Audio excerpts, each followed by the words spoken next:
বিজেপির fact finding টিমের প্রতিনিধিদের পর এবারে সন্দেশখালী যাওয়ার পথে আটকানো হলো প্রদেশ কংগ্রেস সভাপতি অধীর রঞ্জন চৌধুরীকেও। রামপুরেই বাধা দেওয়া হলো প্রদেশ কংগ্রেস সভাপতিকে।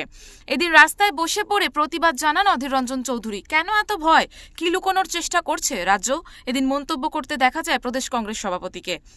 অধীরের নিশানায় এদিন ছিলেন রাজ্যের মুখ্যমন্ত্রী মমতা বন্দ্যোপাধ্যায়। তার মধ্যে কোনো অপরাধ আছে? এখানকার পুলিশ বাহিনীর সরকার ড্রোন উড়িয়ে সব দেখছেন। এখানে কোনো বোমাবাজি করতে আসেনি। আমরা ভদ্রভাবে বলতে এসেছিলাম সন্দেশখালীতে প্রবেশ কেন আমাদের জন্য নিষিদ্ধ। হাইকোর্ট বলছে 144 ধারা উঠিয়ে দাও। তারপরও এখানকার পুলিশ শতপবিত্র হয়ে তৃণমূল নেত্রী মমতা ব্যানার্জির নির্দেশে এখানে বিভিন্ন জায়গায় 144 ধারা জারি করেছে। সেটাও তো পুলিশ বলতে পারে নাকি?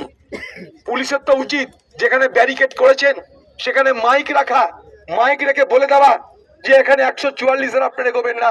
আপনারা তারও ব্যাখ্যা দিতে পারছেন না। উত্তর 24 পরগনা থেকে সুকান্ত চট্টোপাধ্যায়ের রিপোর্ট, ওঙ্কার বাংলা।